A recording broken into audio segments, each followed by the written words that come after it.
لیکن یہ تمام مقام پیغمبر کس وجہ سے معلوم ہے؟ آپ تشہد میں بھی پڑھتے ہو اشہد ان محمدن عبدہ ورسولہ، یعنی بڑی ترتیب ہے اس تشہد میں کہ پہلے بندگی ہے پھر رسالت ہے، یعنی اگر بندگی صحیح سے کوئی کر دے تو رسالت تک اسے ہم پہنچا دیں گے۔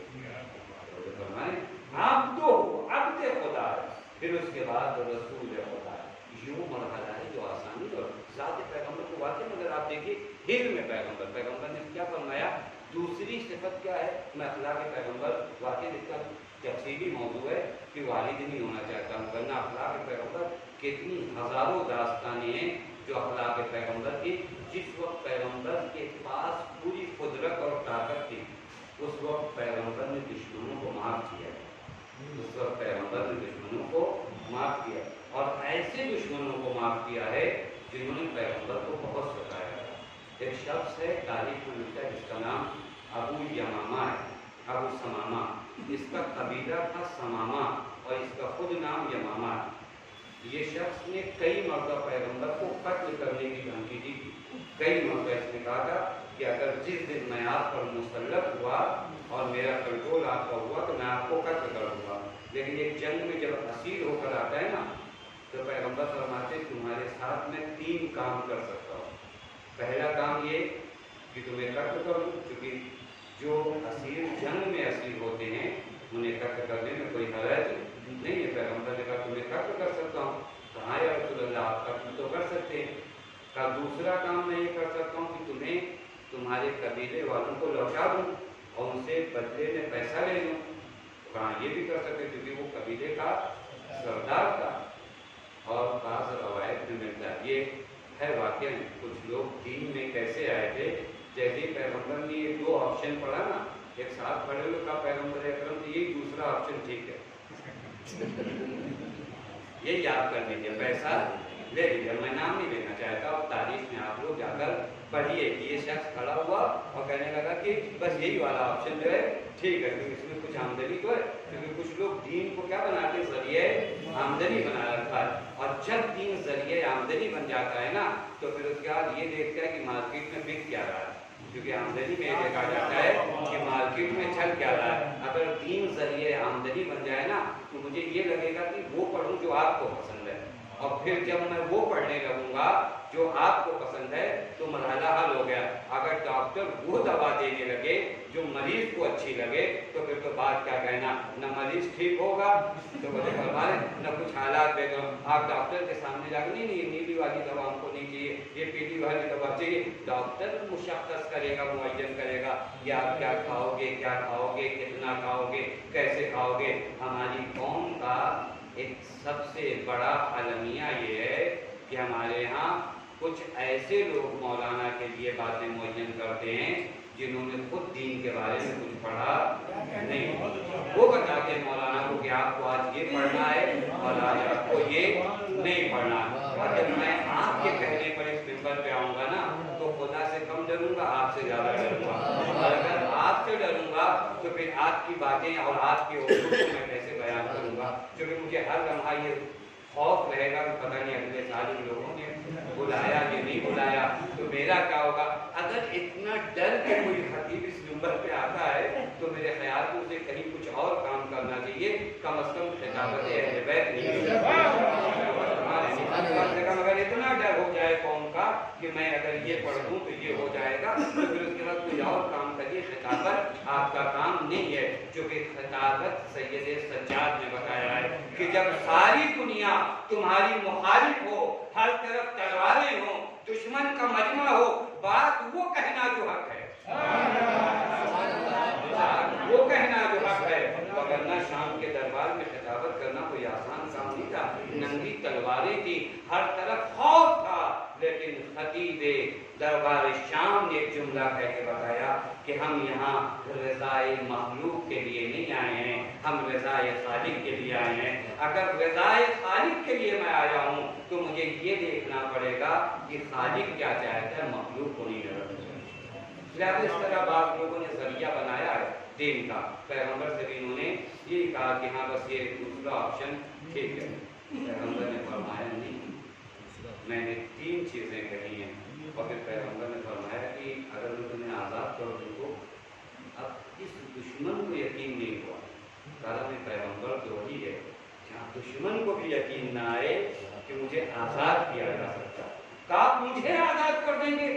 پیغمبر نے کہا کر دیں گے نہیں, کر دیا آزاد. کر دیں گے نہیں, کر دیا آزاد. کہا میں جاؤں, کہا چلے جاؤ. دیکھو دشمن متعجب ہے, جبھی سے معلوم ہے کہ میں نے کیا کیا کیا ہے, میں نے کیا کیا ہے ان کے ساتھ, اور یہ کیسے کہا جاؤں یا رسول اللہ, کہاں چلے جاؤ. معلوم ہوا گیا باہر, تھوڑی دیر بعد لوٹ کر آ رہا ہے, تیرا اشہد اللہ الہ الا اللہ.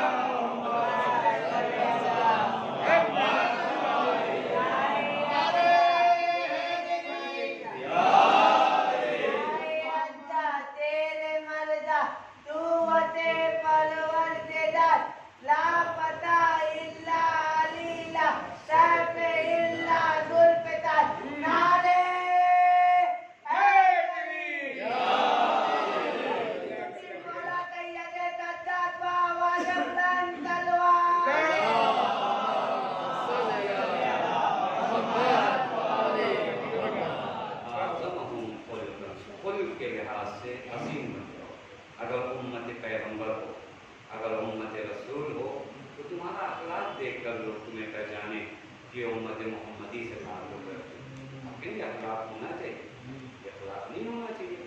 سرکار بات آ گئی ہے تو اب قدم کرنا وقت ہو گیا. مولا امام حسن علیہ